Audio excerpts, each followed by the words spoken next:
Hello, you beautiful people. Welcome back to the Long-Term Podcast. I'm your host, Adin Villa. Today, we have artist Tyni Maier. We will discuss overcoming anxiety, learning to be alone, and pursuing your goals despite the obstacles that hinder us. Everyone, welcome. And I'd like to add, Tyni's art is very cool, and it's just, I want to get deep into that, and I've known Tynin since middle school, and yeah. So it'll be fun. I'm excited. We are back with Tyni Maier, the artist. How's your day? My day's going good. Just, another day of work.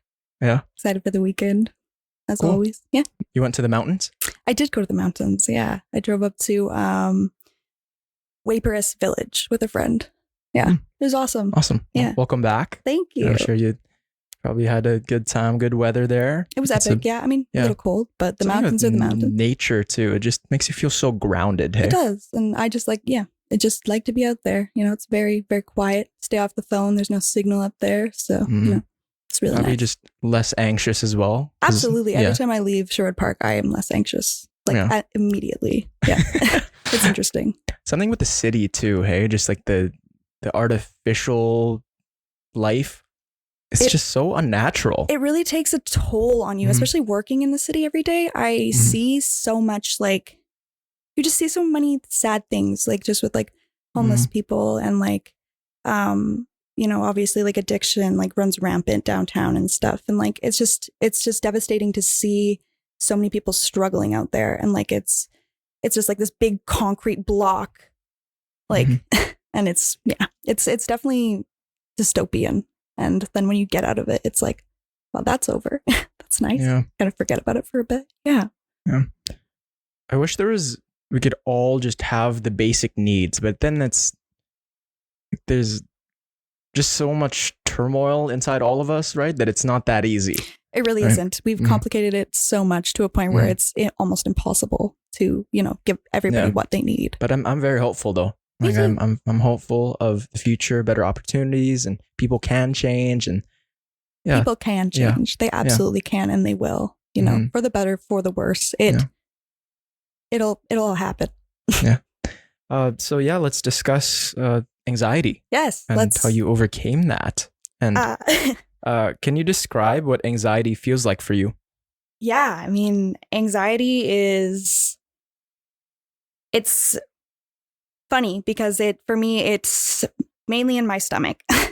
I didn't know until I've suffered with my anxiety since I was a little kid, obviously, but I didn't know until 2 or 3 years ago that your brain, your nervous system and your gut are directly connected, which kind of that's duh, obviously, but I guess I was just kind of wow, that makes a lot of sense. And I definitely for my whole life, it started manifesting in just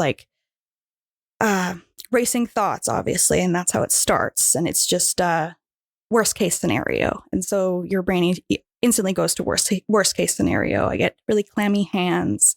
I stutter. I have terrible heart palpitations. Yeah. Thank you. To the point where it's I hyperventilate because I can't breathe. It's just this nauseous. Yeah. And I get chronic nausea from it also. So it's just this nauseous, bubbly butterflies in your stomach feeling that's almost 24/7. And then once it gets worse, once you get into the panic, that's when it goes tenfold. It multiplies. It's it easily goes from it's very much a 0 to 100 thing, real quick. It starts small and then it just immediately takes over your whole body, and your muscles tense up. You feel a dizziness. I get a nervous gag. So my body physically recoils. I gag uncontrollably. And it definitely it just progressed. Year after year. It was just every time I get more and more anxious, it would just progress, get worse and worse and worse. And it got to a point where I actually developed anxiety-induced IBS because of it. I gave myself that because of how bad I was stressing and like the amount of like turmoil I put on my body through anxiety. And it's really deteriorated my body very quickly. When did this all start? My stomach issues started mid-pandemic, I want to say. And let's go back all the way to the anxiety. When did you find out? Anxiety. Sorry. Yeah. When I found out about my anxiety. That's a good question. I always was a nervous little kid. Just always very scared to get in trouble. Always very scared to like do anything wrong. I wouldn't, I was very timid in school. I didn't talk in class. I didn't like step out of turn. I stressed very highly about like what people thought of me. And like, I just like wanted to be seen as like good and like well-behaved. And I wanted people to like me like out of all things. So like it kind of first manifested in like deep people pleasing and like just like wanting to like, probably from my parents and stuff, probably just like wanting to make my parents proud, to make them like impressed, to make them happy. It was just that constant need to like make sure like everyone else was like feeling okay. So I didn't have to feel anxious because of other people, like their actions and their emotions and stuff like that. Because another thing I have always really heavily dealt with is taking on other people's emotions and their worries, their anxieties, their stress, their anger. So it was always kind of at a place where it's like, I need to keep the boat steady in order to like not have that reflect onto me and bring me stress. And then it got to a point where in school I was so just like so upset all the time. And it didn't really start until middle school, but I really have struggled in math my whole life. I have really terrible like time with numbers and stuff like that. So I've always really struggled with it. And I think a big start of like my anxiety was like in school and doing math. And because I could never get it. And it was always like, oh my God, if I don't do this, I'm going to fail school and I'm going to live on the street in a box. Like from as like little as I can remember being like a little kid, like not being able to do subtraction or not being able to do times tables or division. And being just terrified that I was going to fail school and live in a box like one day because I couldn't pass. And it like, so it got to a point where in school I was just crying all the time and upset, and I couldn't relax, and I didn't want to go to school. I hated the fact that I, couldn't do all this stuff, and I was hyperfixating on it, and I was, just getting really down on myself, and just very like my parents just kind of noticed. It was like, I was just like not focused on what I should have been focused on because I was afraid that I was gonna, fail in life. And so like, well, let's get this checked out and stuff. That this is all irrational? Like when you're a little kid, you shouldn't really have to think about Absolutely. Like failing in life and being homeless when you're just learning about subtraction. Mm-hmm. And you had said that you wanted to be the kid that was just really lax and didn't want to be difficult. Where did that stem from? Like, did a certain core memory happen when you were a young girl? And I think that just stemmed from just wanting, like I said, it just stemmed from like wanting people to not be mad at me. I think it stemmed from. Did they get mad at you a lot? Having crappy experience like with family members and stuff. My dad and I didn't get along a lot of like my childhood and stuff. And, he never had the greatest ways of dealing with us as kids. And, he would often get angry at us or, swear at us or whatever. And, call us names and stuff. He was very critical of us and very like, hyper analytical of the things we did. And if it wasn't perfect or up to his standards, which it really never is, it was just like, you're not doing good enough and you're failing and you're sucking. And it's like, okay. How did that make you feel as a kid? Oh, it made me feel terrible. I was constantly walking on eggshells, like I said, to try to keep the peace, make sure everyone's happy. And I think that's deeply where it stemmed from, was just like this like, I need to be good. I need to impress people. I need to, like, show that I am worthy of, like, love and that value, I guess, because, like, the only time that I would receive praise and, like, receive, like, oh, great job or whatever, if I did something exactly right that, like, my parents wanted or that my dad wanted or whatever. When you're a little kid and you're presented with a parent that can't control their anger and they have trouble maintaining a demeanor of love and compassion, and I know most parents, they mean well, but what ends up happening is they don't know what they're doing, right? Because really nobody knows what they're doing, and they end up hurting the child. And when you do that repeatedly, the child thinks it's normal. And while I was growing up too, I heard many fights from my mom and dad, and I thought this was normal. This is how a man treated the woman. Absolutely. And I went to school and I saw, oh, okay, this is how my dad treated my mom. I'm going to treat girls like this. And so when I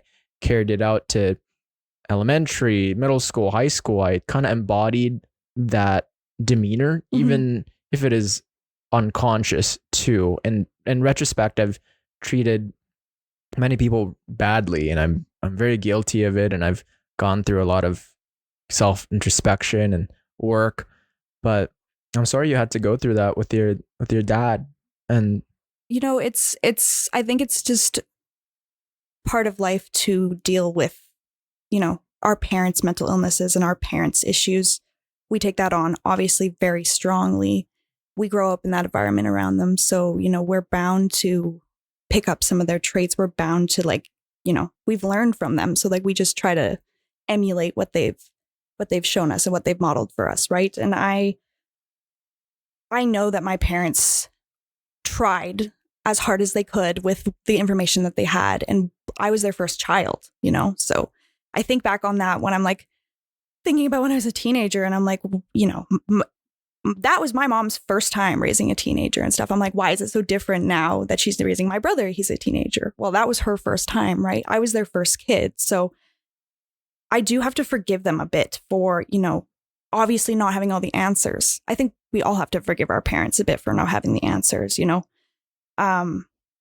Obviously, some of the things they do aren't okay, and some of the ways they teach us to go about life aren't okay, but we have to give them the grace in the sense that they are also human beings, and they don't know how to be a parent until they're a parent, and they're just thrown into it. Nobody really teaches you how to do that. Yeah. So there's so many things coming out of you. Like, okay, there's this stress during the job. Like, how are you supposed to put food on the table? And then as for bringing the kids up, which school should they go to? Which babysitter and which sports should you be more harsh, or should you be more loving? It's just, you don't want to make them too soft, but you also don't want them to be too hard. And as you said, this is their first time. Yeah. Like, and they have that, like, whether they had a really positive experience with their parents or a really negative experience with their parents, which in my parents' case, like on my mom's side, I know a little bit more, but on my dad's side, I really don't know the whole of what he went through with his parents and why he became the person he was. But obviously they have their own, like, father wound, mother wound, whatever, that they, that's how they were taught. So they have to, unlearn that kind of stuff. And, like, how are you supposed to act differently if that's how you've been taught, your whole life, until someone points out that it's, not the right way to do it, There's this quote, and it's change. Think about how hard it is for you to change, and you'll understand just how futile it is to change others. Like, you can try, and that's the best that you can do. But at the end of the day, you can't put too much pressure on yourself to, well, okay, it's my fault this person hasn't changed. Like, every year, people do the New Year's resolutions, and majority of us fail.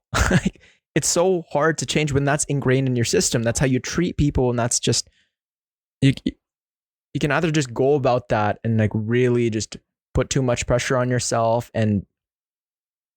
or you could understand that we're all human. Absolutely. And, you know, the fact that habits are habits. I'm literally reading a book on behavioral change right now. And the reason it's so hard is because you've engraved those pathways in your brain. So your brain, like, it just has to follow it, you know? And the only way to get out of it is to rewire those pathways. And that is really hard. That is Tough. Really hard. The hardest thing ever. It's, right? you know, habits die hard. Like, it's as simple as like biting your nails, trying to stop biting your nails. It's engraved in your brain. Yeah. You know? I have trouble just not checking my phone. Like, I just have a compulsion to, notifications and looking at the metrics and looking at the likes, the feeling of just being a part of something by someone liking me. Oh, somebody's giving me praise. But that's such a slippery slope, because it's just addictive. so it's external. And like, if you don't value something that's internal and you know in yourself, then you're just seeking validation from other people, and that can be a recipe for disaster. Absolutely, it can. And it completely can just like destroy your perception of yourself, you know, and you just have this like idea of like, who am I when no one's watching, you know? What strategies have you found most effective in managing your anxiety, especially during high stress periods? The base of it all, as like cliche as it is breathing. And as many times as I've been told to like take deep breaths and like just breathe, and you know, and I've been like, stop telling me that. But for years I just like rejected that, and I was like, it's not gonna help. And then I started doing it, and I was like, oh, this is like, yeah, the key to it. It's like, you know, there's so many different like kinds of breathing methods and like types of breathing you can do. And it's literally like, that's our lifeline, right? That is our like that's our core connection to like living and being alive, and like having blood pumping through our veins is like pulling in oxygen and like, you know, letting it out. So, you know, that is where I start. Obviously, in times of really high stress, that's where you always have to start, is just with your breathing. Like, you go in the world, you take your first breath, and when you go out, you take your last breath. Mm-hmm. It's vital. The parasympathetic nervous system, which is the body's part of the body's way of just relaxing yourself.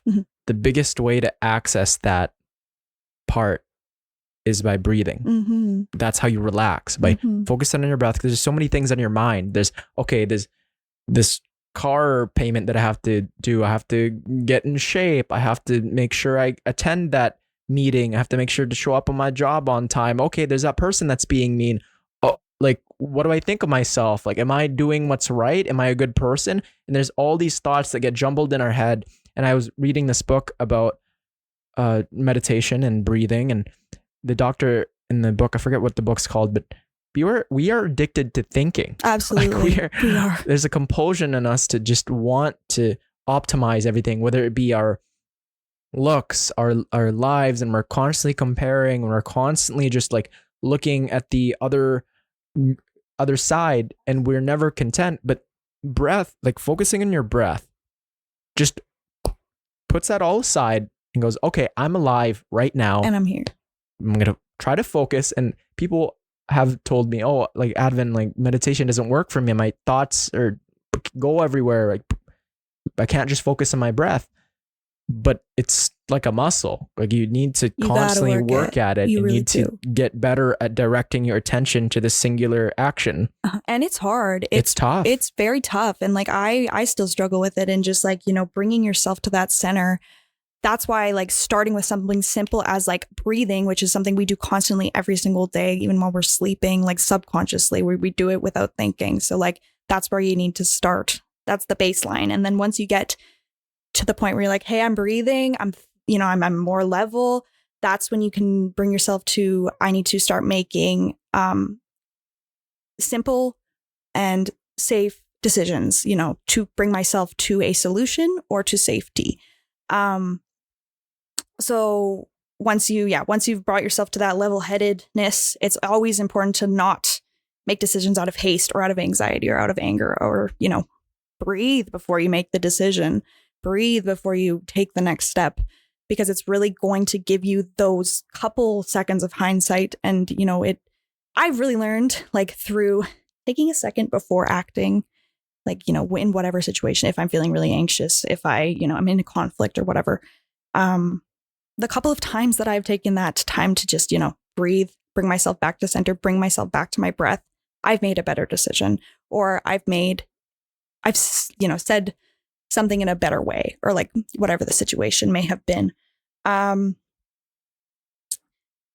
Then, yeah, that's a moment of anger can destroy a lifetime worth of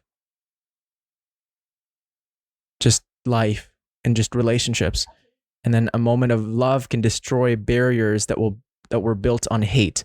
Like when you give yourself time to breathe, to take that second to just relax. Okay, maybe this person that I was mad about, maybe they're just going through a tough time. Maybe that this thing that happened to me is just a result of my own actions, and we all make mistakes. But jumping to conclusions and making rash decisions ultimately just result in catastrophe every time. And what I've realized is just take a step back. Like if you're in a fight with someone, you're not hearing them. Like if you're angry, maybe about a video game, about work, about just life, take a step back and zoom out. And chances are you'll find a solution. And maybe it's not something you'll like, but it's the most rational solution.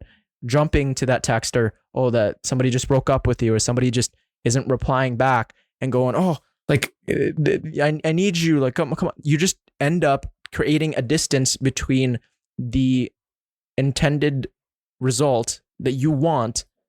Now it's just even worse, and you've dug a deeper hole. And and then it's even harder to get out of that. And it's, you just self-sabotage. And I'm, this is something that I'm learning myself. It's just, you just gotta take a step back and just like take a minute. And as far as, once you're in that place to make that safe, calm decision, things will go a whole lot smoothly for you. Other things that like I try to focus on, like as far as effective strategies and stuff, is just taking care of yourself. This is a big one that I've been practicing, is taking care of yourself as if you were a niece or a nephew or a little kid in your life that you like really care about and really love. And like, treat yourself as if you're treating, a friend, or treating, a loved one or something like that.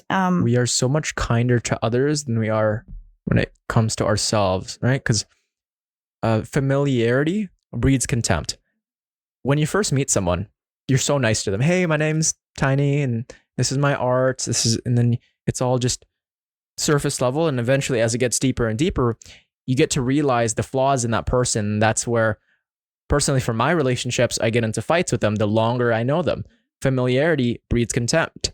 And when you get to know yourself better and better, you see the flaws, you see the resentment, and you start to look for something wrong in yourself. Absolutely. And you find it.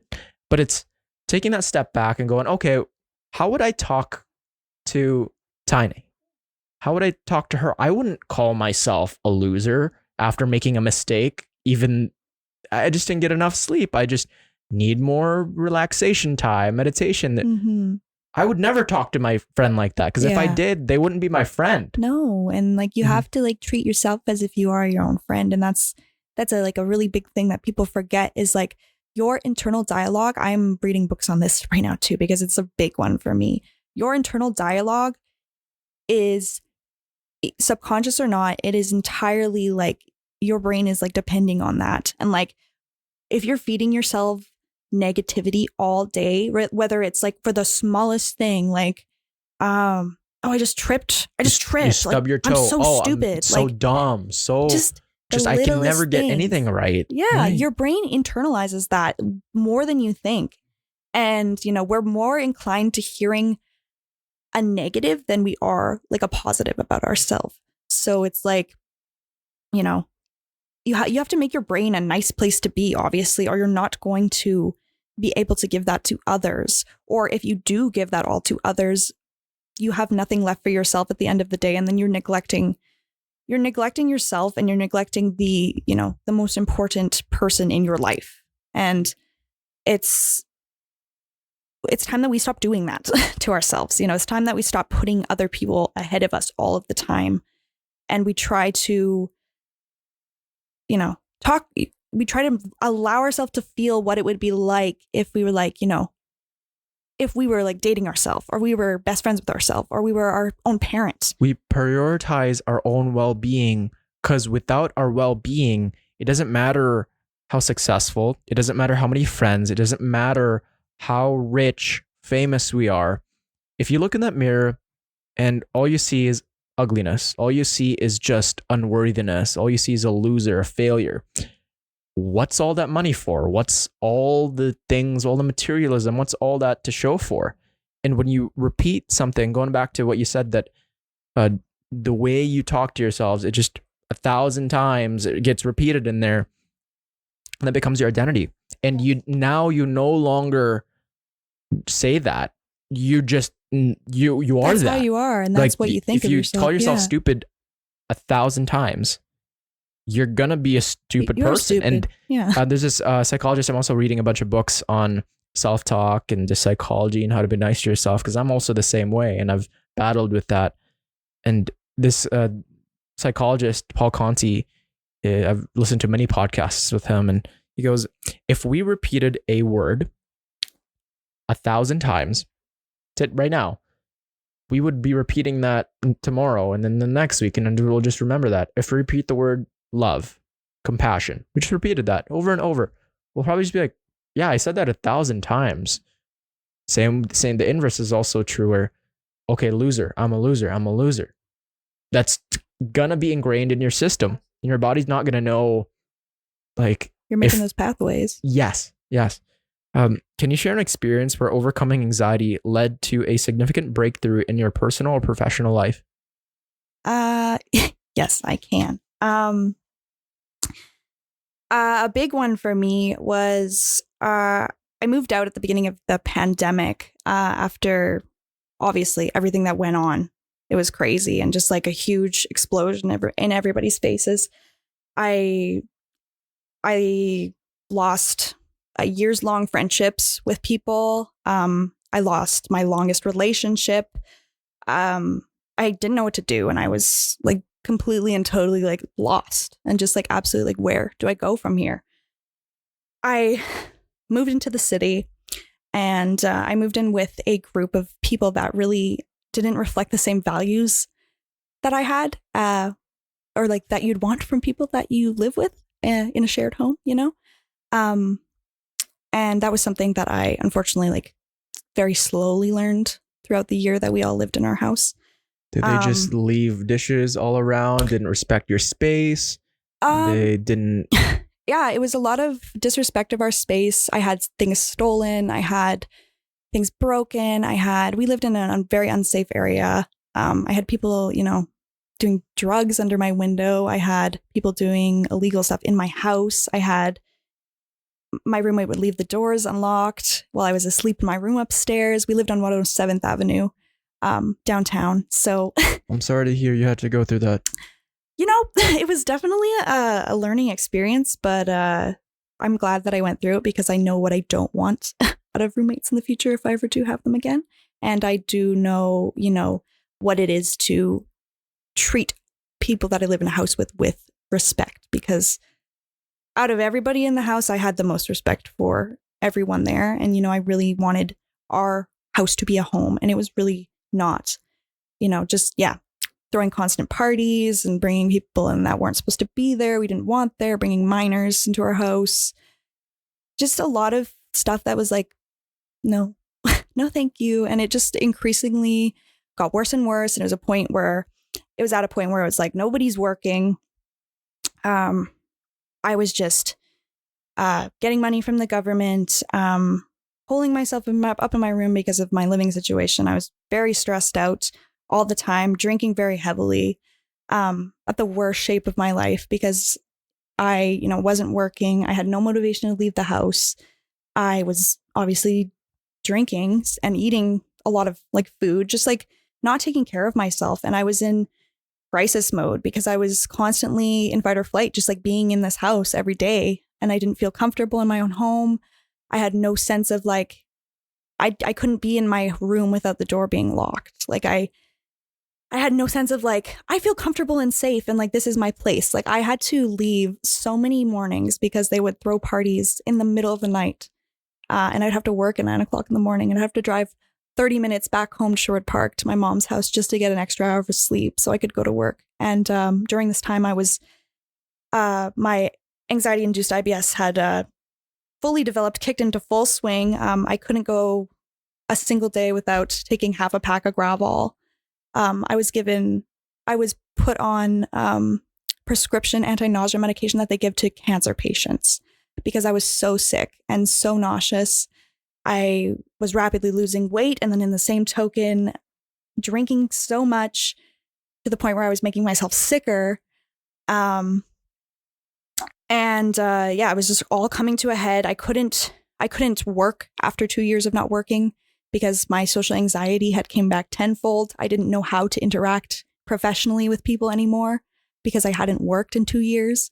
So going to work every single day was like pulling teeth. It was such a battle. I was so sick. I was in and out of the doctor's office, in and out of the hospital. Nobody could tell me what was wrong with me. And one day it got to a point where I found black mold in my basement.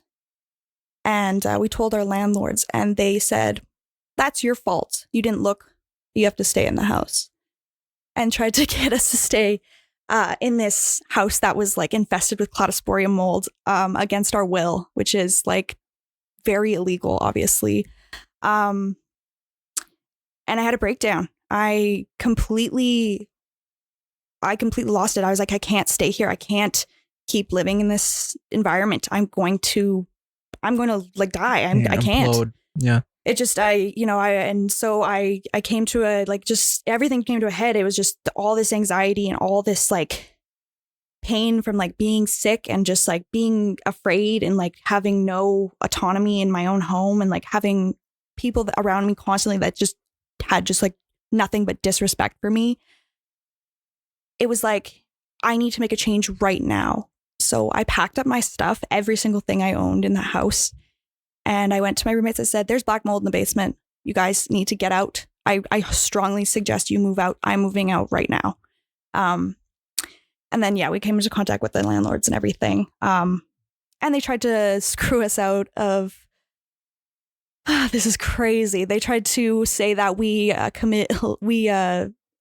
did $15,000 worth of damage on this house from the 1970s on 107th Avenue. Not only were you battling with your roommates because they were disrespectful, your landlord was also just wanting to squeeze every penny out of you guys and casting blame, and just everybody is going through a bad time because I'm sure your roommates are also going through not the best of times because being that disrespectful, not locking the doors, the windows, and inviting minors and just partying. They're probably drinking a bunch, doing drugs. Oh, absolutely. And then your landlord knowing about this and just like making sure that, okay, they're getting their end and not really caring about what you guys are going through and having that black mold there. They could care less. It went through hell. It was hell. It really was.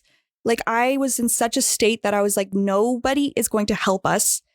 There's like literal black mold in our home, which could kill us. We had people sleeping like in our house and complaining about feeling sick. And we were confused. Why are people feeling sick? Like that doesn't make any sense. Why would you feel like every person we had stay over?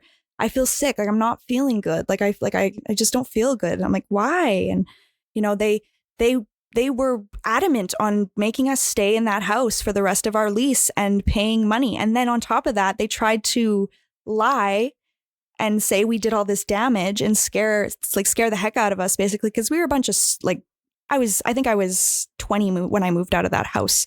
So we were young kids, like naive. absolutely naive. We had nobody to help us like pick the house and be like, this is a good house. We were just like, this is a house. Let's live here. Like, great. Which was like, you know, I definitely learned so much from that experience and I'm glad I did. But it's like, you know, on top of all of that, the landlord's just like really wanting to screw us over and then taking us to like the house board or whatever. They tried to come after us for that money and said that we owed $15,000 worth of damage on a house we'd lived in for 7 months. And then this is with 2 other people? I lived with 3 people. 3, so 15 divided by 4, so that'd be like around approximately 4,000 each. Yeah. Yeah. And I was beside myself. And they went to the board. I had people contacting me nonstop being like, you need to pay this money. You need to pay this money. They're going to do this. They're going to do this. My roommates completely ditched me. They completely left me in the absolute dirt. Not only was I sick, I just moved back home. I couldn't work. I was having this mental breakdown, like day to day, because of this whole landlord situation. And they completely abandoned me. They left me out to dry. They're like, we're not helping you with this. You know, you're basically on your own. We had to pay $800 to get them to put our house back on, like back online. And that wasn't even like to get out of the lease. They were like completely like trying to tie us in there. And so my mom, by the grace of God, my mother is the most wonderful person in the whole world. She wrote up this letter. She's like, you're not doing this to these kids. You are not screwing them over. You're not keeping them in a house with black mold. She wrote up this whole letter. She collected all this evidence. We got a black mold test, which was so hard to do. I don't know why it is next to impossible to get the city to come test your establishment for mold, but it is so hard. You have to go through independent companies, which don't even come up when you search up black mold testing online. It's impossible to find. They don't want you finding these tests.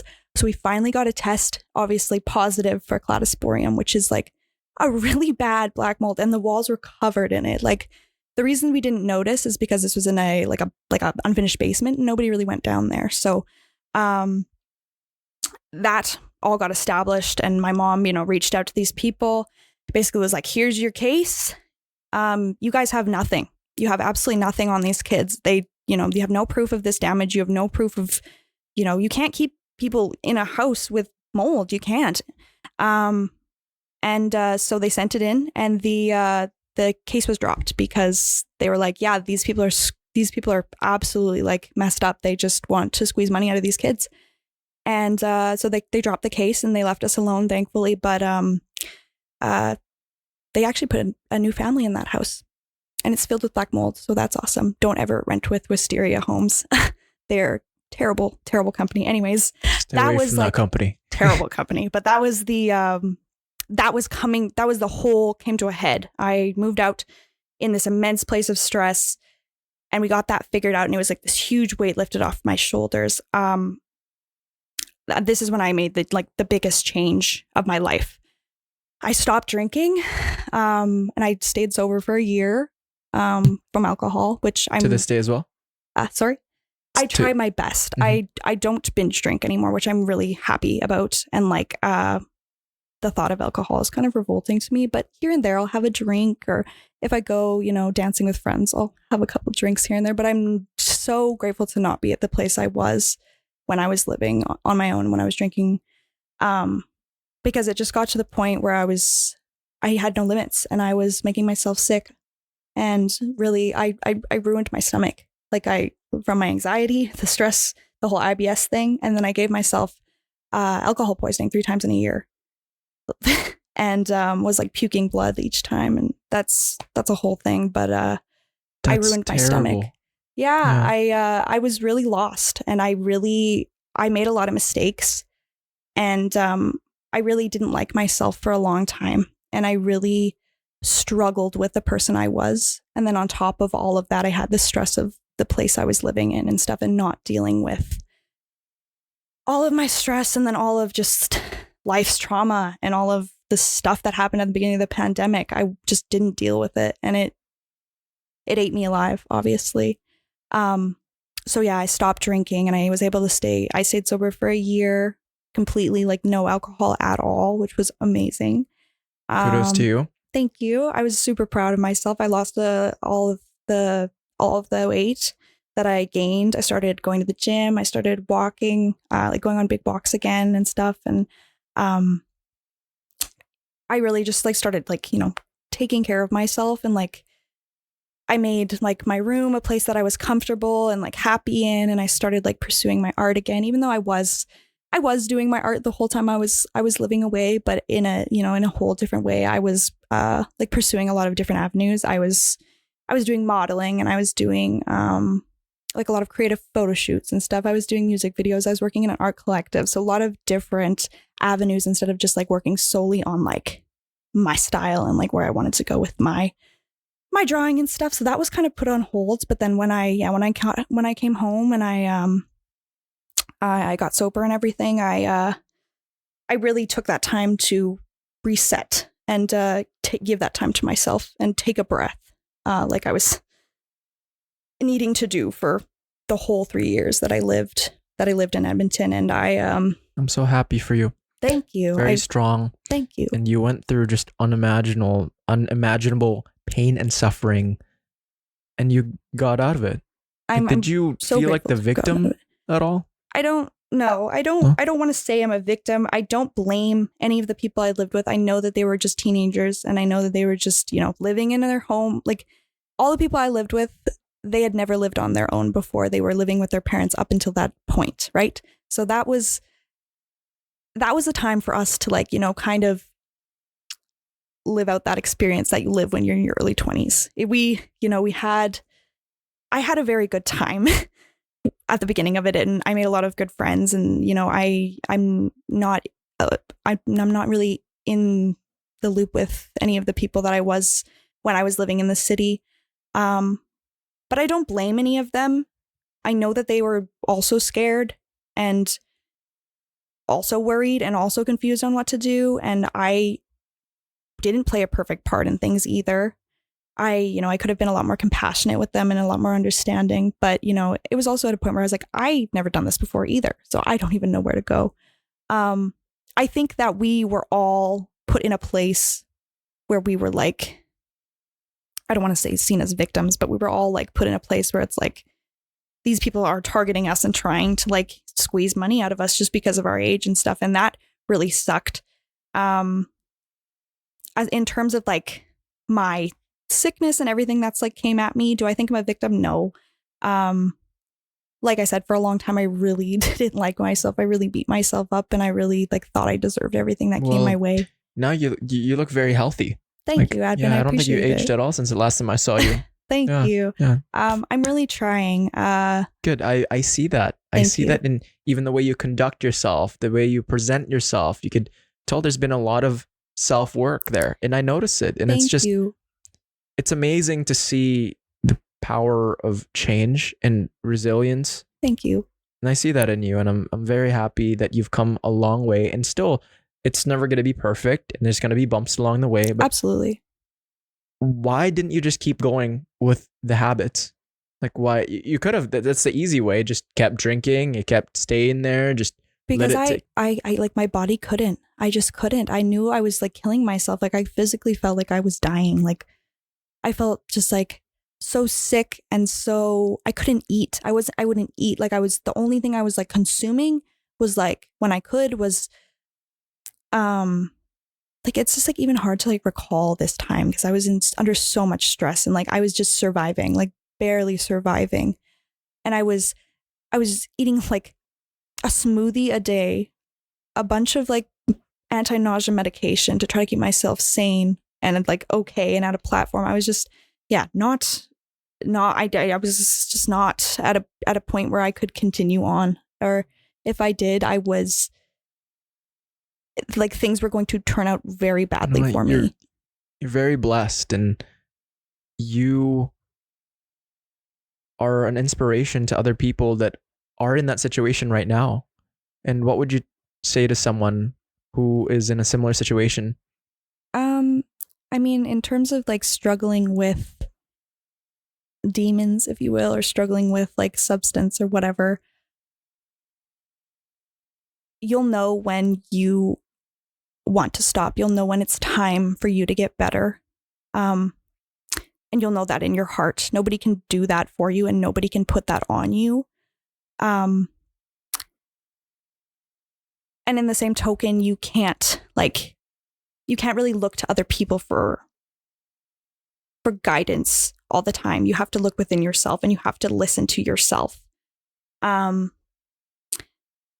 you're struggling like with it, and like with anxiety or with just like health problems, or just like maybe just like being in a crappy home situation, like it's not going to stay like that forever, and you have the power to change things that you want to change. Ultimately, like, you are in charge of your life if you want to be. And yeah, you'll just know when it's time to make that change, and it will come, and it will happen over and over and over again. You will make so much change and so many different changes, and you'll have so many like rise from the ashes, like, if you will. You'll have so many moments like that in your short little life.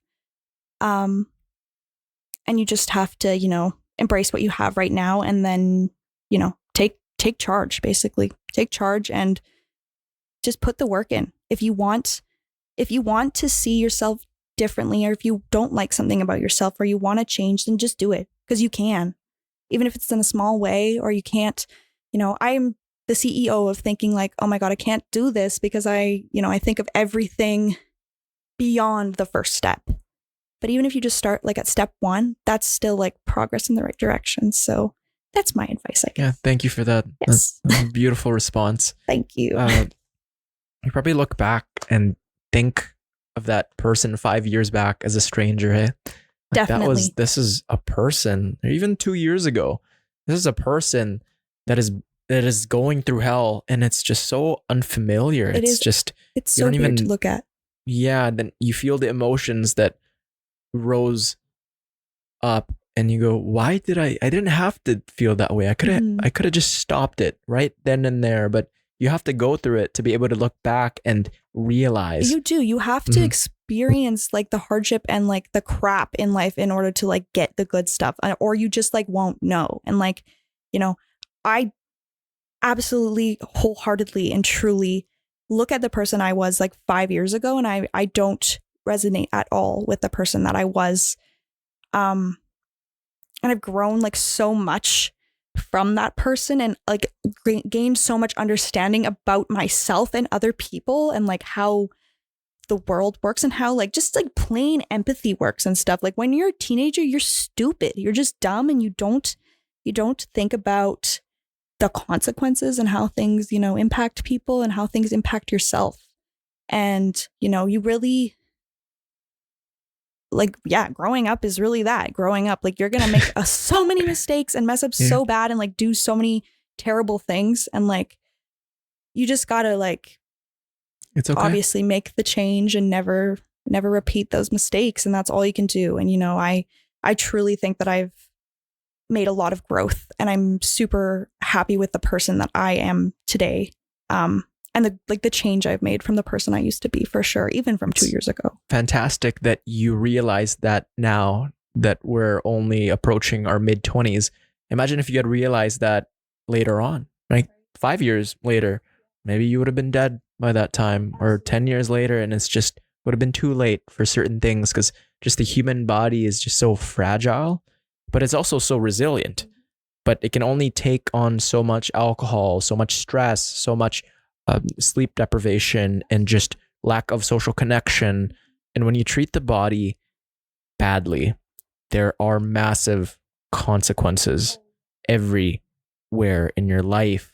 And it just, people can sense it, and you go about this world and you give out hate instead. And I'm a firm believer of no healthy person goes about in the world with anger or resentment. And like, they don't want that. Like, maybe they tell themselves they do, they just want to spread hate. But from your story, you're a person that's gone through this rock bottom. Would you say that? Rock bottom. I think that I've definitely gone through rock bottom, yes. And, continue to experience. But for you to realize how privileged you are now, you would have had gone through this moment. And if that moments of your life where the landlord was just being a jackass, and your friends are just being malicious and you're stressed, no work, you're drinking a bunch and you're not getting good sleep, you're treating your body just like garbage. If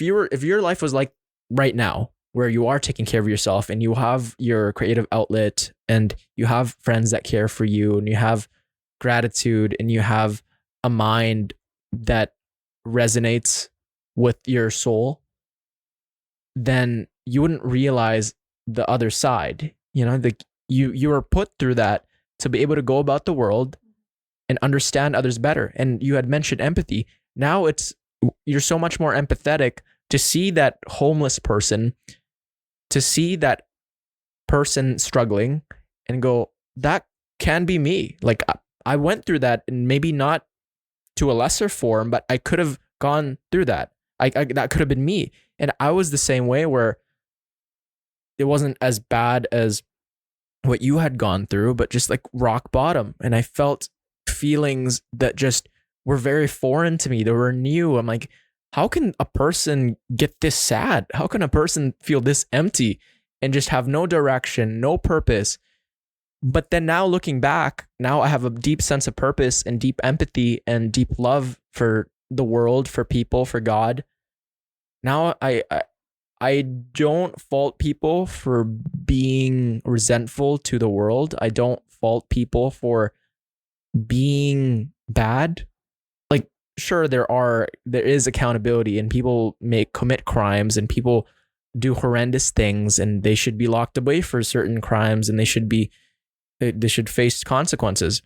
But I'm also a firm believer that every single action that we take, there are consequences, whether it be legal consequences or family consequences or just like beyond life consequences. And that's, from my experience, giving to the world with love and compassion and understanding and positivity, understanding other people for who they are, letting them talk, listening to them, giving your authentic self, you get the same back. And the inverse is also true, where if you give hate, if you give anger, if you look for ways where, okay, Tiny's maybe looking at me funny, maybe this is it, like she doesn't like me. You look for those ways, and it's like a self-fulfilling prophecy where it does happen. What you're going to think about, or what you're speculating, that person that maybe won't like you, it's going to happen. You're just going to hone in on that, and you're going to overthink, and you're just going to get all anxious. And next thing you know, what started off from one negative thought ramps up into a panic attack because you have no direction, and you have no faith, and you have no connection, and no actual connections. Does that make sense? It makes, total sense. And like, speaking from the point of view of someone who I was a very angry teenager. I was very angry. And like, a lot of people who knew me. You were nice to me in high school. I tried to be nice to everyone. I definitely was like, the type of person who was I always strive to be kind to other people, but I was very angry and very negative and very like inwardly like hateful towards myself and sometimes towards other people. And like, I held a lot of judgment for myself and other people.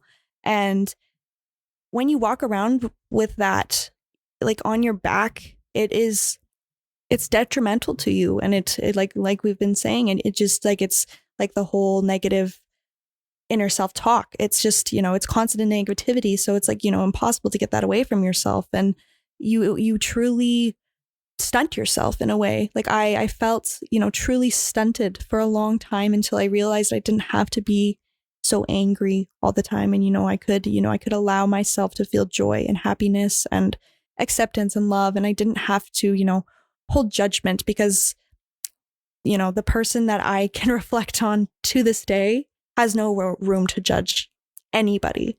Obviously, we all still struggle with judgment day to day. That's just like engraved in our brains as human beings for whatever sad reason. But we can fight against that. You can. And, that's what's important is,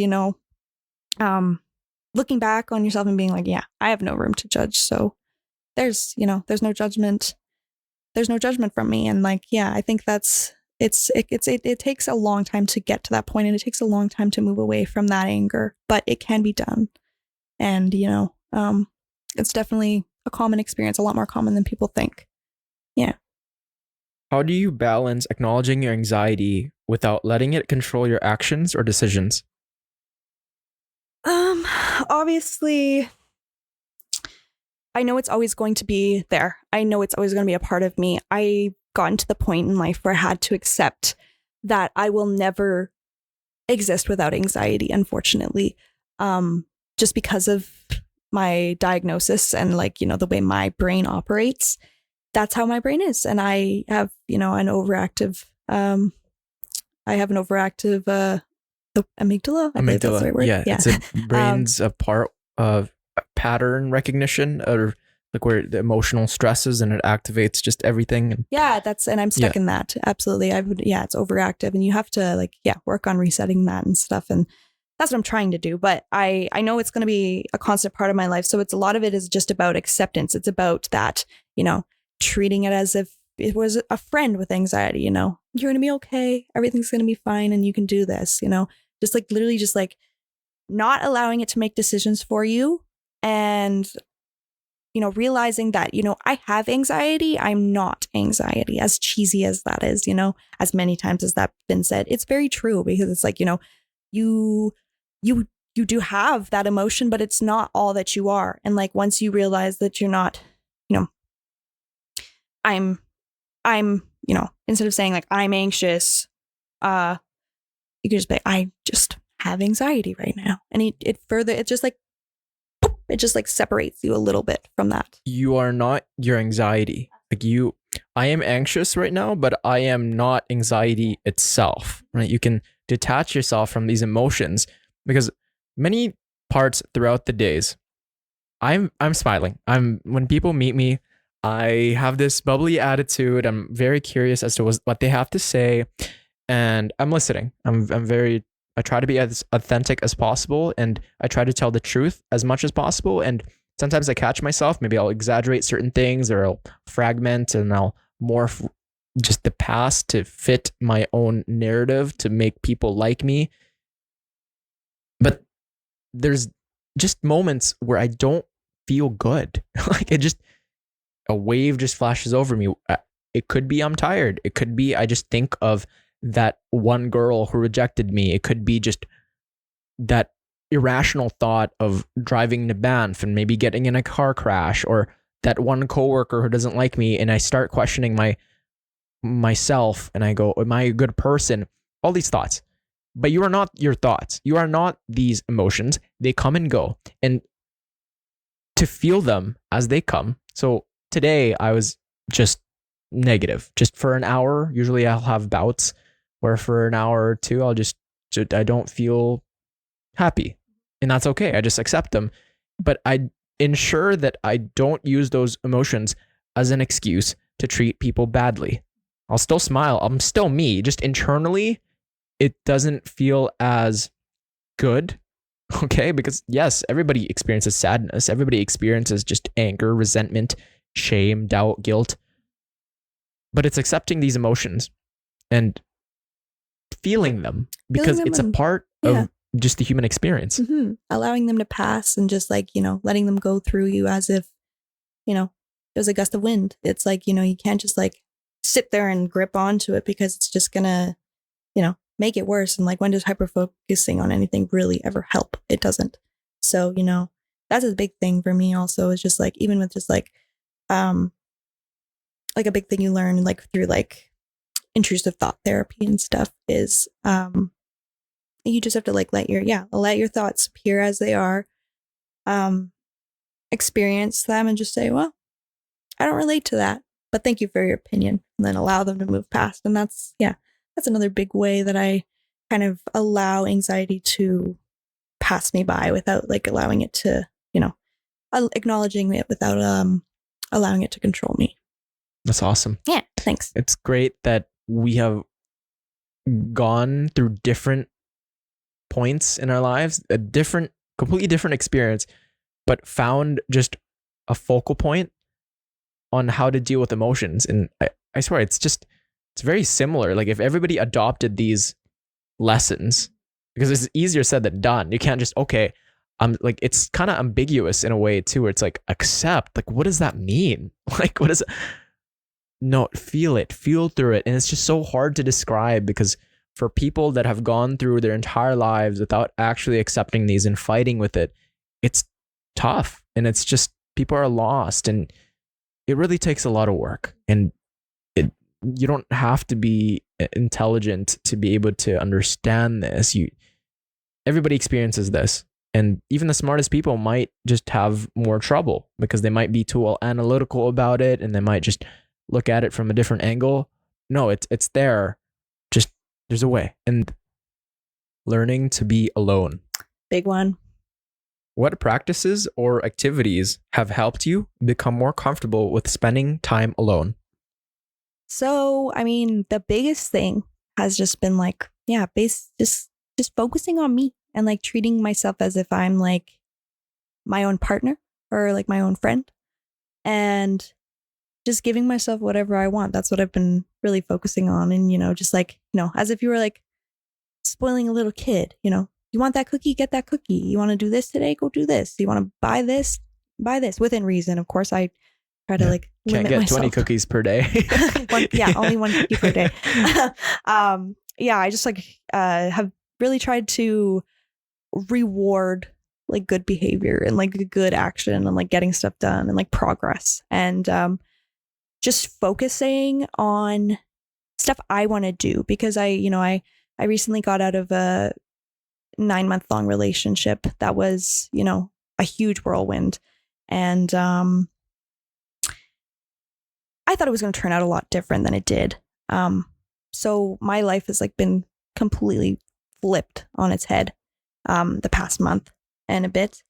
And it's been really just all about prioritizing myself and doing the actions I want to do. So I've taken up like just little things, being active. I started hula hooping. Oh yeah? Yeah, not like just around the waist like you see people doing, but it's a lot of like hand tricks and like flow and stuff like that. You do it to music, and it's like you learn, there's thousands and thousands and thousands of tricks and stuff, and I love it. I've been doing it for 3.5 months, and it's been like amazing. Like I've made so much progress, and I just like feel so happy doing it. And I've never liked sports or like being like, I like working out at the gym. Like I love that, but I don't like running. Like don't make me play football. I've been in gym class with you. I've talked to you in gym class, and you're always like, Advin, I don't like this. Like, why am I in gym class? Like we were in middle school. Yeah, Advin, that was a huge thing for me. That was a big source of my anxiety too, was gym class. I sucked in gym remember we'd be playing like kickball, and you're like, Advin, I don't want to go. Like I'd be like, Tynin, just go kick the ball. Like that's so iconic, and that's so like truly Tyni, because that is just like me to a T. I hated gym class, and I just like, huge source of anxiety for me, because I was always like doing something where everyone had to like look at you, and like you had to be like good at it, and if you weren't good at it, everyone was like, and I was like, I'm sorry guys. I'm sorry, let the team down. So that was a big thing for me. Obviously, I never enjoyed like activity, like physical activity like that, or like playing sports or running or relay races. Don't ever make me do a relay race ever. So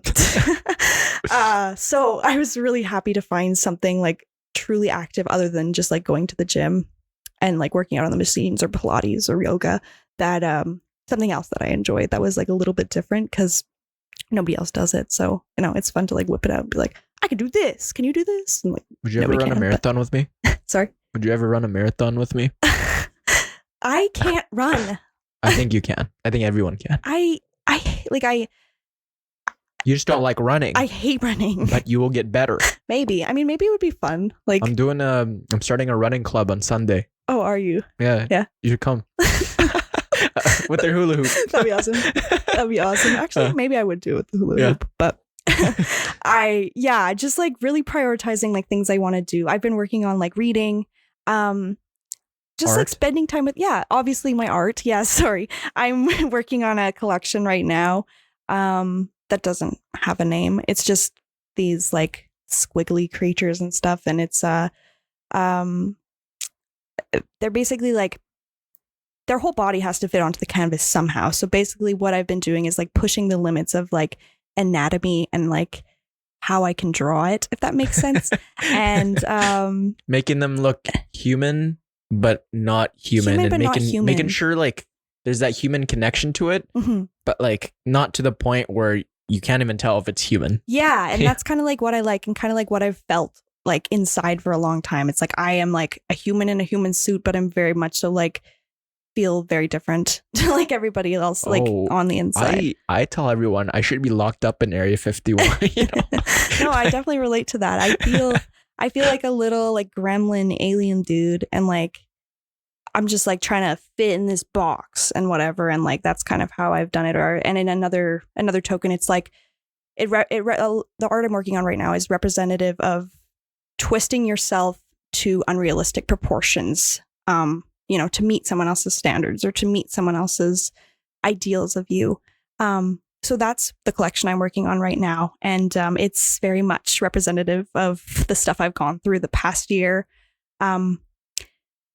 just in relationships and stuff like that. And with not fitting the mold I was wanted to be into and stuff. So that's a big thing. And it's been a really big healing thing for me. And I've just, been like channeling all of like, the pain and the crap I've dealt with the past year into my art, and you really making that like that's my solace, that's my meditation, that's my safe space when I'm doing my drawings or when I'm painting. I'm thinking and I'm working stuff out in my head, and I'm doing my own therapy, and I'm meditating in my own kind of way. And I noticed that like when I'm in that headspace, in that I can go like 3.5 hours, and all of a sudden I've created this like massive drawing, and I'm like, holy, like That's incredible. That's amazing. thank you. I And could just picture you, just like all the feelings, all the resentments, and just the happiness, the excitement, just going from your soul and all the way to your fingertips, and you just getting it absorbed into this, just the ink and the painting, and then after 3 hours, it just flies by because you're just like giving it your all, and it's just pure catharsis. And then you have this creation where you can look at like certain fragments of it, and you can just go, hey, that was me back then, and then this is how I view life at this angle. And then you see that it's just like it's you, it's a representation of you. And not only does it say about you, but it's the human experience too, and other people can relate to it. mm-hmm. Yeah, and Did I that's get that like, right? yes, you did. Absolutely. Like to a T. It's me on canvas. It's everything that my brain is on the inside, like onto a piece of paper kind of thing. Some people understand it and some people don't. I mean, like I've had some people be like, that's really weird. And I'm like, thank you so much. And then I've also had people be like, wow, I love that. It's so amazing. I relate. And I think that's just the coolest thing ever. And like, you know, I think that's disgusting and horrifying and I love it. And I'm like, thank you so much, you know, kind of thing. Like Disgustingly beautiful. Thank you. And that's really like the duality of man, and like kind of what I try to portray in the art that I do. I mean, like the current collection I'm working on is like kind of what I'm talking about right now, I guess. But I do a lot of different types of art. But the current collection that I'm working on, it's the duality of like, even just like the duality of woman, like that we are these beautiful, like souped up creatures that are constantly like, you know, like doing, you know, we constantly expected to look a certain way, and we're always like upkeeping our appearance and trying to like look pretty and look beautiful and polished and having, you know, the perfect body and the perfect hair and all this like jewelry and all this success and all this kind of stuff and sparkle and glitter. And on the other side of it, it's like, you know, women are also messy and gross and like mess up a bunch and like, you know, screw up and make mistakes and look ugly and, you know, are disgusting. And it's just like the duality of kind of like the duality of like human beings as a whole and stuff. Like, so yeah. With women, it's so emphasized to be this clean, just perfect, beautiful, just doing these things that are like of health, that embody what it is to be woman. And who taught us that? And that's just Hollywood. Mm-hmm. You have like Society. all these models, and you have all these like Instagram models, and then then when you see that and you're just like a middle school girl or like you're just an average woman, Mhm. you go, oh, why am I not like that? Right? Yeah. What am I doing that's wrong? I'm just like living my life. But then Mhm. there's just, you look at like Kim Kardashian, you look at like Kylie Jenner, Kendall Jenner. It's like, is that more your reality at all? Like seeing those I like think celebrities? it's a huge reality for girls, and like especially in the generation we grew up in. Like we grew up, like Instagram started like when when Horrible. we started middle school, right? So like that was the birth of like social media, like as we know it, like now. Like obviously we had Facebook and stuff like that, but it was just nothing compared to what it is. And then you got like the whole like insta baddie thing that like, you know, came through, and like I don't know if you remember middle school Ask and how FM. all of our makeups looked, and like Yeah. I would wake up at 6 o'clock in the morning every day before school. I'm not kidding. 6 o'clock in the morning when we went to school at 8, and I'd spend 2 hours getting ready every single day. And then like throughout high school, I'm like, why did I do that? Like, why? And like, You it's still just that do we that have now? such this huge pressure, this huge imposition as women to like, you have to look pretty, or you have to look nice, or you're a slob, or you're ugly, or you're gross, or a prude, or whatever. And it's like, you know, but if you try too hard in the same token, like you're trying too hard. And it's like, make up your mind. What do you want? It's that balance, right? Is that you want to look beautiful, but at the same time, when you try too hard, people can tell.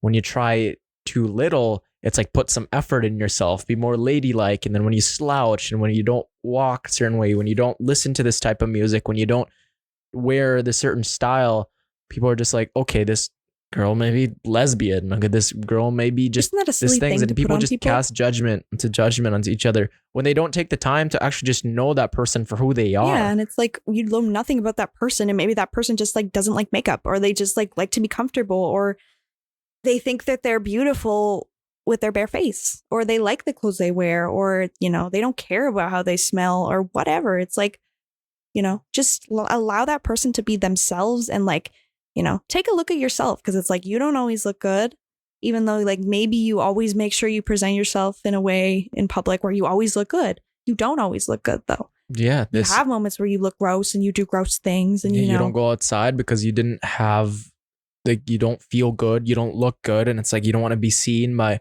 others in public, and to create that judgment to other people that, hey, this person doesn't look good. It's like, yeah, but you don't feel good all the time too, and who are you to judge that person? And like, I say, I believe this, but beauty is in the eye of the beholder, right? That just doesn't really matter what someone looks like. Like, as long as they accept themselves, who are you to judge if they're not hurting anyone? and Really? I think that, yeah, it's a big part of like learning to be alone as well, and like learning to feel comfortable within yourself is really learning how to accept yourself and like love yourself and love your appearance and just love the person you are. Because I think, you know, day to day, we all really struggle with how we look and how we come off, and like our bodies. And like, you know, I think obviously every single person struggles with it, whether you're worried about it or not. But, you know, in the same token, like you're obviously, you see yourself every day and you're going to see all of those mistakes and all those flaws and everything. But you know, the only thing that you really hear from other people, like it's not often that you hear other people being like, oh, you're so ugly. Like you're such an ugly person. Like people don't really like say that to someone's face. Obviously it's because it's just a judgment, of course. But the only thing you really hear from your peers is like, you're beautiful, like you're such a beautiful person, or you're attractive, or you're funny, or whatever, you know, like all the people on the outside of you, they only see like your beauty or whatever. And like, it's, you know, so it's like, you know, you have to think about it kind of from that perspective. It's like, you only see all of the bad things because you see yourself all the time. And it's so important to pour the love, you know, that you have been giving to other people and like putting into other people and stuff into yourself, and giving yourself those compliments and stuff, and giving yourself that like, ooh, like you look good today, or like, I like your hair, or like your outfit looks great, or your body's popping, you know, you look ripped, whatever. Like, you know, just like really give yourself that, you know, that praise and that compliment, and like make yourself like feel what it's like to be with you. And that's a big a big way that I've also been trying to like integrate that into learning to be alone is like really hyping myself up and being like, you can do this and you're great and you're amazing and beautiful and you have so much value and like so much to, to go for. And it's like really made like being with myself like a lot nicer. And like I have a nicer time hanging out with myself because, when I'm just like with myself, I'm like just nice to myself. Like I'm not perfect, obviously. I have my moments where I still slip up and stuff, but for the most part, I've been just really trying to practice like, being my own friend and like, if I'm alone, I'm going to go do an activity. Hey, Tyni, I'm taking you out to do this activity today. We're going to have so much fun and you're going to have a great day. And, I just want you to enjoy yourself. And then I enjoy myself, it's all about just like, giving that love to yourself. And so that's what I've been trying to focus on with that. It's so easy to make these judgments onto ourselves because the negativity is so powerful. Like throughout your day, the negativity just pops up, right? It's just like, it's so powerful. But then you forget that, oh, you did wake up, you did show up on time at work, you did get ready, you did show compassion and love to others, you did create that artwork. This is what you did. But then that negative interaction you have with someone, or maybe you stub your toe, you call yourself a name, that's what you remember. And like even driving to work for all of us, it just amalgamates into this one big memory that we don't even really remember. We just remember kind of the drive there, and it all just disappears because we don't really think of these things as achievements, but they are. Like showing up to work, kudos to everyone who does. Like you showed up to work on time and you woke up. A lot of people don't get that chance. And it's just, as you said, being nice to yourself and being your friend and to have conversations with yourself that are constructive, that are generative, that do provide some good and that do build something, instead of bombing the building blocks in your head and you're in disarray and you don't feel connected to life. Just take those blocks and just stack them up in like a cool, friendly, slow way. Nobody's yelling at you, kind of like a little kid when you get a safe space and you're easily able to just build the blocks, and then you congratulate like the kid for making something. And then when like even like as little kids, the reason we progress so fast is because every step of the way everybody's clapping. Like you get dada, everybody's like, oh my gosh, like you take your first steps, oh my gosh, look, Tynin's just a grown just kid now. But then that kind of just stops. Like after you hit like elementary, middle school, like people stop praising you, people stop. So you have to be that person for yourself. Like you have to be the person celebrating, like in your head. Like I forget sometimes that I did create this podcast, that I did go to the gym all the time. I do go to the gym all the time because this one negative interaction with my coworker, and he doesn't particularly like me. He still doesn't. I just let it ruin my weekend. And it's just really just be nice to yourself and be comfortable and just be kind to yourself. Stop neglecting yourself. Yeah. Absolutely. How has learning to enjoy your own company impacted your relationships with others? I definitely I think that it's allowed me to not seek validation entirely only from other people. And it allows me to feel real when there's no one else around, because for the longest time, it's like the only time I feel validated as a human being is when I am like among people who love me and like among friends who care about me and who can see me. And like, I think like learning to be alone with yourself and learning to like really care about yourself and love yourself. You don't strive for that. And you don't look for it in the wrong place anymore. Like you're not desperate for that attention and for that validation and stuff. For the longest time, I just didn't want to be alone and I hated being alone. And I still struggle day to day with it, of course. But I really, I would just take whoever was nicest to me, or whoever was nice to me. And, that if they wanted to be my friend, I wanted to be their friend. And, I really just like put a lot of like my values aside because like people gave me attention and stuff, and like people wanted to be my friends and stuff. And like that caused for a lot of like people to take advantage of me because I was, desperate and looking for that validation and stuff. And I think now that I have a little bit more respect, or am learning more respect for myself and more autonomy for myself, I don't search for that in random places anymore. And that's I think that's beneficial because it's like, you can see your own value, and like you don't need to get it from other people.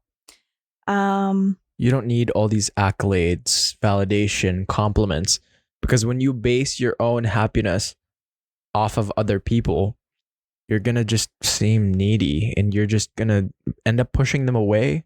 Absolutely. And you're gonna be taken advantage of. You will.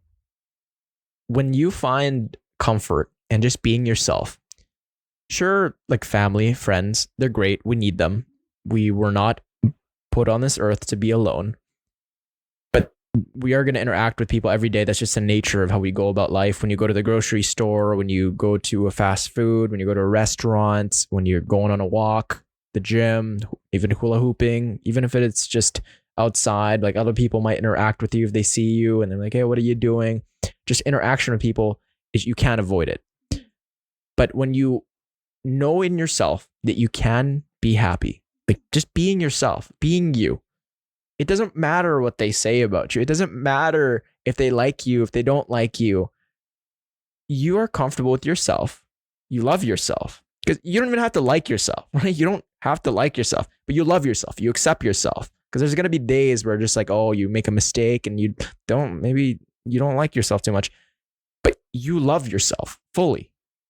And it doesn't matter if you're ugly, if you fail at certain things, there's that unconditional love to yourself. You stay loyal to yourself. And it doesn't matter if that person broke up with you over this thing that you guys didn't agree on, or that friendship that got ended 5 years ago. What ends up happening too is people get attracted at that level of confidence, and they go, how can you be so comfortable in your own skin? I want that in my life. You don't hate on others. You build others up.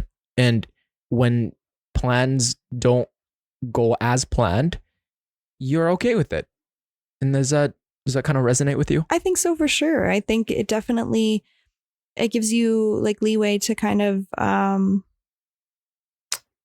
take less of a hit, like just in everyday life. I guess you have your foundation, and that's like you're saying, you love yourself. At the end of the day, you're there for yourself because you're the only person, that's there for you at the very end of the day.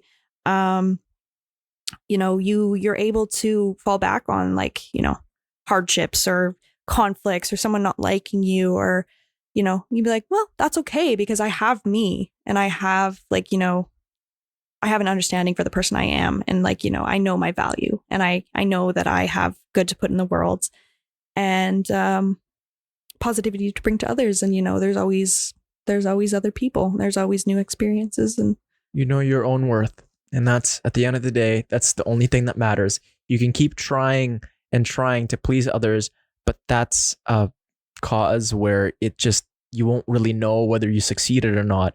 But you know in yourself whether you truly love yourself or not. But you can't expect that from others unconditionally. No, you can't. And like, other people aren't going to give that to you. The only person that can give that to you is yourself. And you can just make the active choice to it, because you're in control of yourself and you're not in control of anybody else. So yeah, ultimately you can make that decision, and you can keep that decision. So like, that's what's stronger than that. Really nothing. Can you describe a moment when being alone allowed you to discover something new about yourself or your goals? I'm going to look at what I wrote down for this.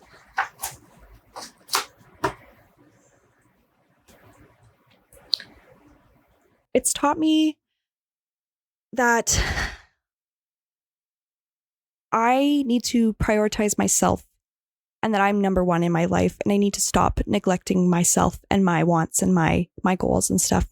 Because for the longest time I didn't have any goals, and I kind of realized that like the past couple of years that I didn't really have many goals to fall back on, because I didn't have like any sense of like individuality or independence. I really wanted the life that my partner wanted because, I was excited for what we had planned and like, all the stuff that we wanted to do and everything. But I didn't have any basis like in myself, and I just didn't I didn't know what I wanted. And I think I'm really discovering that my life is about me. As silly as that is, as I've been putting people in front of me and above me for so long that I became a background character in my own story, which is really sad because this is my life. And like, I don't need to constantly be making everyone else feel happy and everyone else feel good and worrying about everyone else because I'm neglecting my own life. And I gave away years to that. Like I gave away years to pleasing other people, and I gave away years to focusing on other people's plans. And I really realized that like this life is for me, and it's important that I prioritize the things I want to do and take action when I can, so I can, make something out of my life. And I don't need to make other people proud. I don't need that validation from other people, but I want to make myself proud, and I want to prove to myself that I can do the things I want to do. So that's something that I really learned, is that like I have my own autonomous goals, and like I have my own like individual wants for myself, and not just for, my life or my partner or my family or my future family or whatever. It's like, it's okay for me to want things for myself, and it's okay for me to be like selfish at times, and really, put that effort that I've been putting into everything else into my goals, into what I want to do. At the end of the day, you go to sleep and it's just you. It's just you. When you wake up, it's just you. You could have a partner right beside you, but at the end of the day, it's really just you. And what ends up happening is, if you don't prioritize yourself, if you don't ensure that you are healthy, that you are sound of mind, that you're at peace and you are building something, if you don't do any of that, then what ends up happening is other people actually suffer, because you'll end up hurting others because of that lack of peace, because of that resentment, that guilt, that doubt, that shame. But when you do what's best for you, right? When you put yourself first, what ends up happening is you actually have time to think healthily, thoroughly about what other people are going through in a good sound of mind. And we're not going to have those days all the time, but it's good to really ensure that we matter. And if everybody did that, if everybody just focused on what they did, focused on their emotions, there'd be so much room to give. Because that's what I felt like too, where now that I prioritize myself, what I want, I can give so much back. Like the reason I was able to start this podcast, the reason why I'm able to create the running club, to host our high school reunion, is because I'm in a good state of mind where I can give, where it's stressful, but it's just, I've already gone through the past and have those tough talks with people, and I've gone through the self-introspection. I've looked at in the mirror and I've outlined all the ugliness, all the fucking shit that I've done, and I forgave myself, and I go through the day, and it'll never be perfect, but it's just, I accept it and I prioritize myself. In a way, this actually gives more to the world. The dichotomy of it, right? Oh, you're so selfish. No, by me being selfish, I'm ensuring that other people get more love and abundance. Absolutely, because you have like something to give at the end of the day. You're not just like giving it completely all away and spreading yourself so thin and having no idea of like who you are, or like what you value, or even if you like want to give away what you're giving away, I got so used to like the fact that I was just like, oh, I'm giving it all away all the time. It's just all going to everyone else. That just became the person I was. You have nothing. Like, oh, and I'm really going to give away everything. Anything. And it's like, where's my share? Yeah. Yeah. And it's exactly what it was. At the end of the day, I was just tired, and I was like, well, I'm just going to like smoke some weed and go to bed. Like, Because what ends up happening is you expect the people that you give to give back even more. But when that falls short, you become resentful. You're like, I gave you so much the least you could do is give me something. But it's like that person is also not in the right sound of mind. So maybe you give a little, but like keep more to yourself. And then when you have abundance, surplus, then you can give more love, more money, more time and effort. Of course. And like, you can always like, of course, like you can always give to other people always, but you know, definitely like you save that for yourself. Save it for yourself. Pursuing goals, even though there are obstacles that hinder us. Yes. What are some common obstacles you've faced while pursuing your goals, and how did you overcome them? The biggest obstacle I have pursued, well, see, the main goal I think I wanted to talk about today is just pursuing my art career and like where I've been at my whole life with that and stuff. And the biggest obstacle that I have experienced in that is discouragement from my family members. Which is surprising and unfortunate to hear. Unfortunately, I come from a very work is life family, you know, like my grandparents were farmers. My baba on my mom's side was a single mom, and she was a cleaning lady her whole life. Busted her. Is that Italian? Ass. It's Croatian. Croatian. Okay. Yeah. Okay. Yeah. And so like they're very hard workers, very hardworking people that did like very basic, like this is a labor job, you know, this is hard work. This is hard work. This is what life is about kind of thing. And ever since I can remember, like being like literally in kindergarten, I just wanted to be an artist my whole life. Like that's all I ever wanted. Whenever they asked me in school, what do you want to be when you grow up? It was always, I want to be an artist. I want to be an artist. It never changed. It never changed once. And I can remember being 5 years old and my dad telling me, artists don't make very much money though. You should pick something else. You should pick something that'll make you money. You don't want to be a starving artist. And that's literally resonated with me. It's like almost like 20 years later, it's completely resonated with me. Like that's like in the back of my head all the time is that phrase, starving artist. You're going to be a starving artist. It was like, you know, just a huge like anvil in the middle of my plans, like the middle of my dreams. And I was just like, remember being this little kid and like having your family tell you like that you won't make any money and you won't be successful. It's like soul crushing. And you could say, hey, I don't want to, nobody wants to be a starving artist, but I'm willing to be that so I don't have to be an empty worker. Agreed. Wholeheartedly. And it's like, you know, as long as I just think a lot of it was just like, there was no thought put into it on their end. It was like more of like, you know, they think like, either you have to be like Michelangelo and like have to be like world renowned to be like a successful artist, when you can just like create a clientele and have a niche and then people buy from you. And like that's people survive that way and stuff. And like people make a living off of that and stuff. And I was never like given those like, I was never told like, yeah, here's avenues you could take for that, or here's how you could pursue that. Or like I was never like, they supported me and they wanted me to do my art, but it was more of like, oh, go do your little art thing, you know, your little art hobby. Like, you still painting? And I'm like, yeah, this is my life. I will never stop painting. Like and my family is always like, you still painting? You still drawing? I'm like, yeah, I won't ever lose that. I will do this to the day I die. I will. I genuinely will never stop. The only time I stopped doing my art was when I entered middle school. Or actually, I guess the year before, 13, 14. I got really depressed and I just had no desire to do art anymore. I just didn't care for it and I didn't want to. I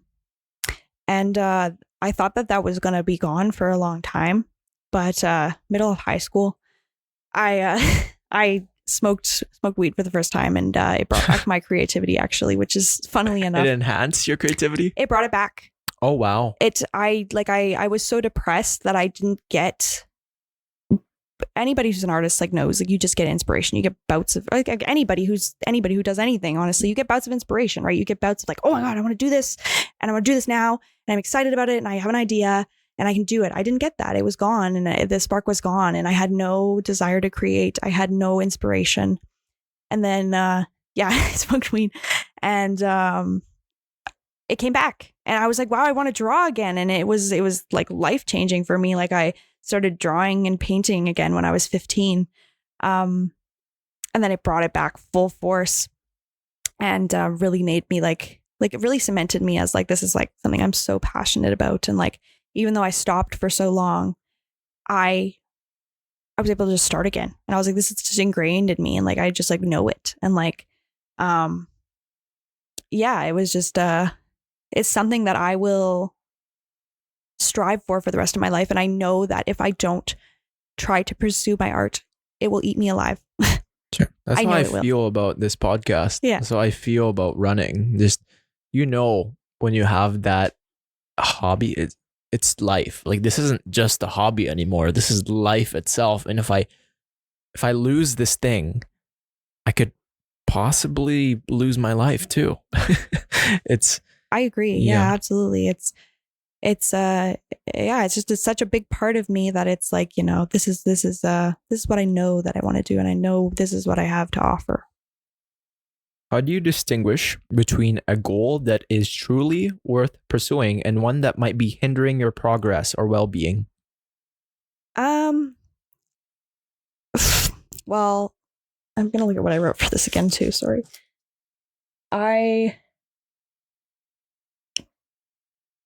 That's a lot. You really put a lot of thought into this. Pages and like I didn't read. When did you write this? 2 days ago, I think. I wrote it on my way back from. That's awesome. Waitress. Yeah, I was like, I need to answer all these questions now. Nobody prepares this much. I can tell you're so prepared. That's why this will be the longest episode ever, which I'm super thankful for. Just a lot of people just like look at the questions and go, okay, yeah, and then they provide the little introduction, and then they like. Yeah, like I appreciate every single person that comes into it, but I can tell when someone comes in prepared or not. You are very prepared. Thank you. And I literally could talk about this stuff for hours. Like evidently we've been talking for like hours. So it's like, the goal the goal that I recently had to give up, that was hindering my ultimate goal of, pursuing my art and pursuing my passion was the short-term goal of being in a relationship. I had to put that aside, as heartbreaking and as soul-crushing and like life-altering that was. I had to put that aside because I'm not ready for it. I'm 22 and I saw this like quote the other day and it was like, promise me that you'll leave your 20s to exploration and discovering yourself or something like that along those lines. And like, there's just this whole long post, like, don't get married, don't have kids. Like obviously some things are unplanned, of course, but like, just, really take this time to discover yourself and learn about yourself.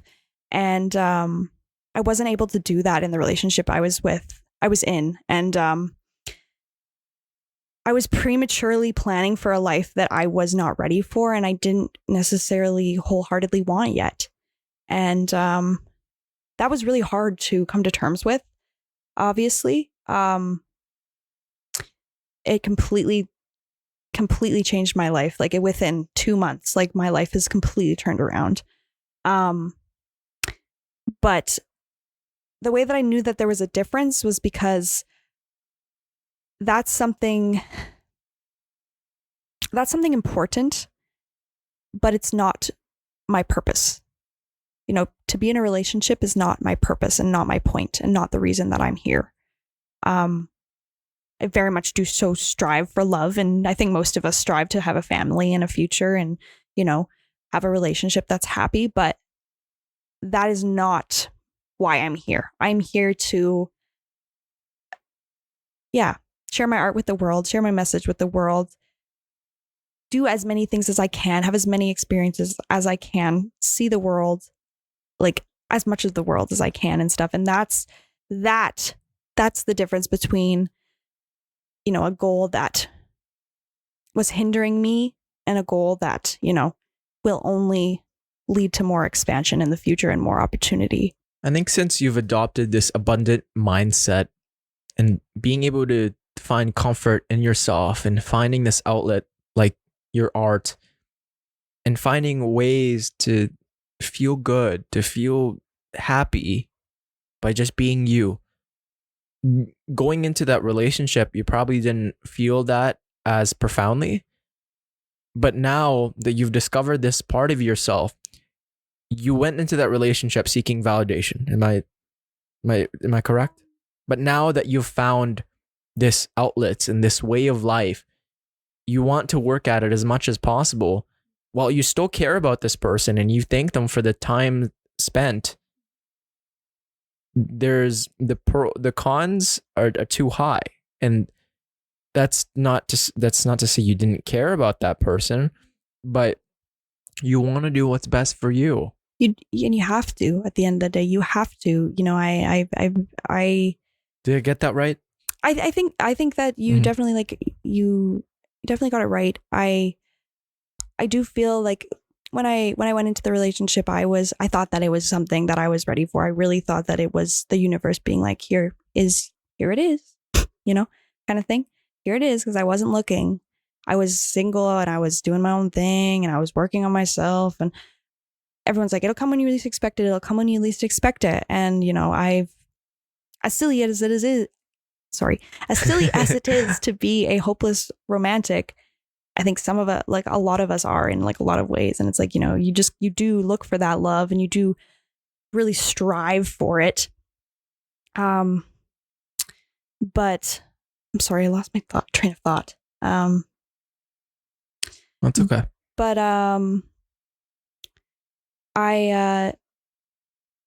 I think that like it didn't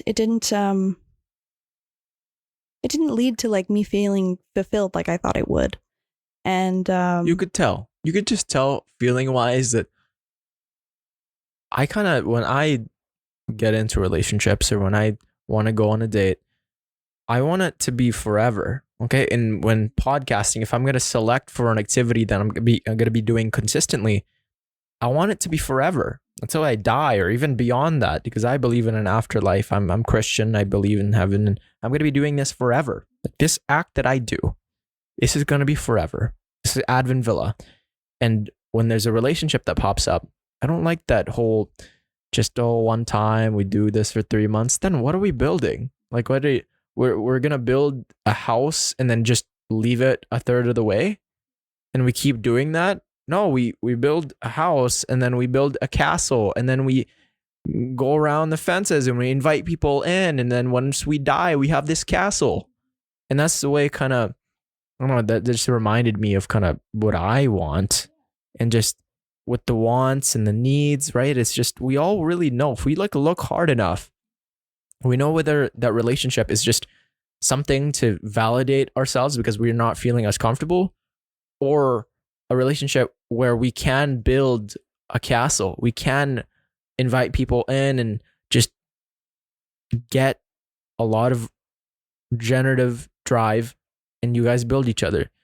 And I like, that's something I'm learning too, is it's so much more like impactful, beneficial, fulfilling when you have your own life, you have your own goals, you have your own interests and everything, and you have your own baseline, you have your own establishment, and then you meet someone who has their own establishment, their own baseline, and you merge them, and you make, like you said, you make that castle together. You let them into your castle, they let you into their castle, and you create something together, but you still have the foundation of your own lives, as opposed to coming into something completely not knowing who you are, the other person maybe not knowing who they are, and trying to build something together. Both broken people, it's just going to result in catastrophe. Absolutely. And that's a big, thing that I think went wrong in the past couple months and everything. And a big thing was this: I didn't have like my autonomy yet. Before last year, I was still so afraid to like even leave the province. Before I went to BC last year, I was terrified to leave the province. I was so scared. And then I left and I was like, oh my God, I can't stay in Sherwood Park. I can't stay in Edmonton. I need to get out of here. Like, I got to go see everything else. And it's just like this huge change, this huge light bulb moment. Sorry. And I can feel my brain maturing. I don't know if like that's a common experience at this age, but like at the age of 22, like I can genuinely tell you that I can feel my brain changing, and I can feel myself coming into like my finally developed like adult brain. It's very weird, but it's like, I feel you. I'm the same way. Yeah, you're just like realizing like what's not good for you, and like you what see the immaturity in like, certain things, and you see that adults can be really immature, and it's like, wow, like age really doesn't decipher whether you live a worthy life or not. Not at all. And then you yeah. see the mistakes that other people are making that you had once made, and it all makes sense. Every single day that passes, it's like, why did I care so much about that thing, that person's validation, that thing at work, the drama, the just, why did I call myself that? Why did I engage in that activity when I didn't even like that person in the first place? And I just wanted them to like the idea of me. I was lying to myself. Absolutely. And I think that's such a common thing, is like growing up is just like all about like trying to get the ropes and trying to be like, oh my gosh, I need everyone to like me, and like I want to fit in. And then your 20s and like your adulthood is about like finding out like who you are, and like being like, screw fitting in. I just like want to enjoy my life and like be around people who feel the same way and like have the same experience as me. And that's what aging is all about, I guess. Yeah, that's life. I spent like 4 years not dating anyone, and like I go to the events and I talk to girls, I talk to everyone. But actually recently I just gone on some dates, and just because I know maybe I won't really know like fully know who I am, but I've gone through a lot of extensive work because I've treated women badly back then, and I'm not proud of who I was and how I presented myself to the world. But now I'm ready. Like I'm just taking the risk of being hurt, because I was so scared back then of, okay, what if this person rejects me? And there have been girls that, okay, they don't want a second date. Okay, they don't want to see anymore. And initially, but when I was in my high school days and middle school, whenever a person rejected me, I took it like as an identity. I went through like an identity crisis where it's like, oh, I'm ugly. This, like I'm this terrible person. Yeah. Like I'll never find love. But now it's like, okay, we're just not compatible. That's okay. There's more fish in the sea. And then you learn and you talk to people, you understand them. And there's 8 billion people on Earth. It's like, you're going to find someone. Absolutely. Well, everyone there's going to be someone. And in the meantime, that's not all life is. Like there's like traveling. Like you had just gone to Thailand, and that's another like topic in itself. And crazy. There's just, I look at the sky some days and I'm like, how is that so beautiful? Like I look at like the grass, the trees, the sun, people, like the eyes. How is that girl's eyes so beautiful? How is that smile just so connecting? And just the speech pattern, the way we communicate. It's amazing. There's a lot more beauty in life outside of just love and romance and like romantic relationships. There's a lot more beauty just like in everyday life, and just like companionship, like just like platonic companionship. Sometimes that love is bigger and greater and more impactful and like stronger than romantic love. And the love that you find in like everyday, or just like even like, just like everyday things you love, or, yourself or your family members or your pets or the earth or food or literally whatever you get it from. There's so much beauty in everything, and there's so much beauty outside of relationships and feeling validated by another person. And there's so much more validation the world has to offer you. There's so much validation that you yourself is able to offer yourself. Like there is so much more inside of you than you think there is. And, you can find that find that in yourself and, you know, your environment, and you can make it happen by yourself, and, you know, you have it within you. That's an amazing response. Can you share a story about a time when you had to change or abandon a goal because it was holding you back? Or I guess this is the second question, pretty much. That's the one that I just answered, I think. Yeah, no, there's 2 and 3, but I think it's just, yeah. Oh, I think I kind of like mixed them together. The answers. Sure, yeah, no, that pretty much answers it. Yeah. Yeah, no, that's pretty much all of it. Are there any last words to the viewers, listeners? Thank you for listening. If you got this far, I appreciate it. I know I talk a lot.